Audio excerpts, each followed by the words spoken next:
Bonjour Frédérico. Bonjour. C'est très gentil de se joindre à nous. Est-ce que tu peux nous parler de ta société et du produit qui a été lancé il y a quelques années, effectivement, et qui fait des miracles en matière d'algorithmie?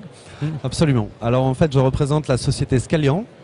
Nous sommes une entreprise issue initialement de l'environnement de l'aéronautique en fait. Nous avons 27 ans d'existence à ce jour et nous sommes présents dans 9 pays, dont notamment une position aux États-Unis. Et nous sommes 2200 personnes pour un chiffre d'affaires de 150 millions d'euros actuellement. Très bien. Absolument. Et en matière de produits, de plateformes? Alors au niveau du produit, chez Scalian, on a développé une plateforme qui s'appelle DS Platform. On a pris le parti en fait de donner la flexibilité au marché en pouvant intégrer justement les licences distribuées ou pouvoir avoir l'alternative d'utiliser l'open source. Et cette double logique aussi est liée à la protection des datas, puisqu'on considère que c'est un asset de la propriété intellectuelle qu'il faut savoir valoriser et aussi sécuriser. Donc le propos en fait de cette solution, c'est de pouvoir utiliser justement cette flexibilité, aussi bien sur site que dans le cloud, et de pouvoir s'adapter à la culture de l'entreprise sans générer, disons, de problématiques internes. Ça, c'est un premier point. Le deuxième point, c'est que la plateforme, en l'occurrence, est capable d'intégrer de multiples environnements avec des formats et des supports ou des technologies qui parfois ne se parlent pas. Et nous avons, en l'occurrence, développé cette capacité, aujourd'hui, en 3 clics, de pouvoir instancier un POC. Oui, c'est vrai, je l'ai vu, je l'ai fait, ça marche. Absolument. Et l'idée, c'est de pouvoir proposer un outil qui soit facile à utiliser, qui dispose bien évidemment d'une capacité de traitement et de calcul pour en extraire une valeur in fine. Alors, ma perception personnelle du big data, je rattache ça au terme de la supra-information. L'idée, c'est un petit peu de remettre en exergue les données qui sont méconnues, ou peu exploitées, ou non exploitées, au titre de la valorisation globale de l'entreprise. Ça peut toucher bien évidemment la partie financière, la partie logistique, la partie commerciale dans la consolidation du pipeline commercial, l'impact sur la partie logistique prédictive. Enfin, les sujets sont multiples. Nous, notre propos est de dire travaillons ensemble sur vos enjeux et nous le traduirons par une solution informatisée, viable et pérenne. C'est vraiment notre positionnement. Plutôt que de présenter uniquement des outils, on est plutôt dans une logique globale, en partant du projet et des enjeux métiers, comment on va les traduire dans une solution viable et qui sera pérenne et exploitable, notamment en termes de valeur ajoutée pour l'entreprise.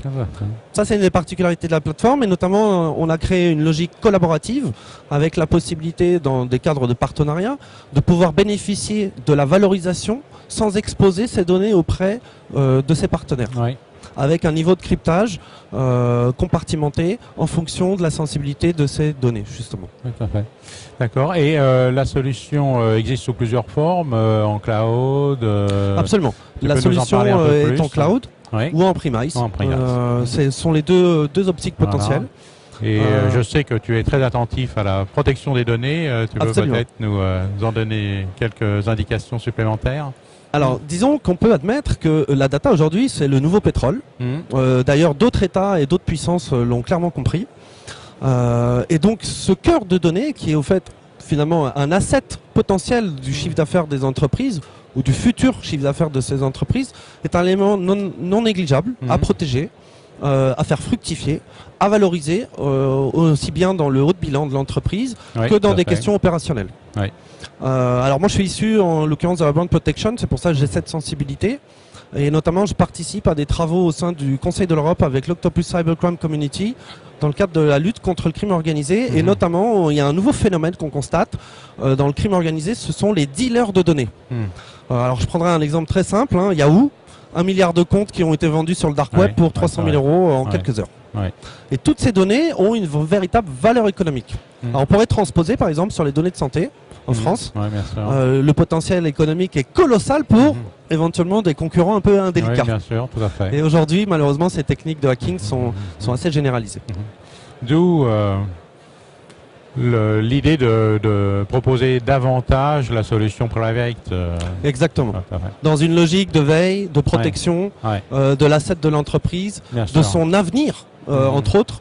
J'ai déjà rencontré des industriels qui ont été attaqués sur leur centre de R&D au titre de leur activité, et on retrouvait, comme par hasard, leurs produits pas encore émis par l'entreprise de départ sur Alibaba, vendus par des contrefacteurs. Donc il y a un lien quand même très fort et une corrélation entre la data, le potentiel stratégique dit de cette R&D, et puis in fine des copies frauduleuses qui viennent précéder l'officiel. Oui, absolument. Bah, oui, tout à fait. Voilà, ça c'est le chapitre protection des données. Alors le chapitre valorisation, je sais que tu intègres une plateforme de working. Absolument. Alors, au titre de la valorisation des données aujourd'hui, il est vrai qu'il y a un potentiel colossal avec Big Data et le traitement des métadonnées, de pouvoir justement réévaluer l'asset global de l'entreprise, donc sa valeur. Notamment, cela a un intérêt non négligeable pour les investisseurs, les fonds d'investissement, ou des partenaires qui seraient amenés à intégrer en fait l'actionnariat de l'entreprise. Le Big Data permet en fait de revaloriser l'intégralité de l'entreprise, de connaître sa valeur exacte, si elle est sous-évaluée en cas d'un achat ou surévaluée. Donc en même temps, ça permet aussi d'avoir un élément de contrôle si on fait le juste achat, entre guillemets. Entre autres, c'est une des possibilités. Et on peut transposer cette logique sur tous les pôles dits stratégiques de l'entreprise. Après, c'est une question, disons, de la vue de l'esprit aussi, au passage. La difficulté pour les entreprises, parfois, c'est de comprendre ce cheminement intellectuel. C'est la première victoire dès que ce cap est passé. Et ensuite, on rentre de manière très concrète dans le cas des sujets et d'époque. Alors nous, notre expérience en la matière, c'est grosso modo 30% du temps projet, c'est collecter la donnée. 30% c'est l'organiser. Et puis, dans un certain nombre de cas, la nettoyer. Et les 40% du temps restant du projet, c'est l'extraction de valeur. Donc finalement, je dirais qu'il y a des étapes un peu clés à mener en termes d'organisation, de structuration et de culture d'entreprise dans la matière pour obtenir une extraction de valeur qui soit juste. Au final, tout dépend où on se connecte et quelle typologie de données on souhaite collecter et traiter par la suite.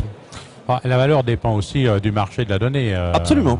Elle est toute relative et c'est pourquoi nous-mêmes au sein de Scalian, nous avons développé au sein de DS Platform un catalogue de données avec un objectif relativement ambitieux. Sous quelques années, nous pensons que nous allons devenir en fait un data broker. Oui, bien sûr. Alors on a cette expérience notamment dans l'environnement du supply chain avec des clients d'envergure internationale comme Airbus, avec lequel nous travaillons depuis de longues années.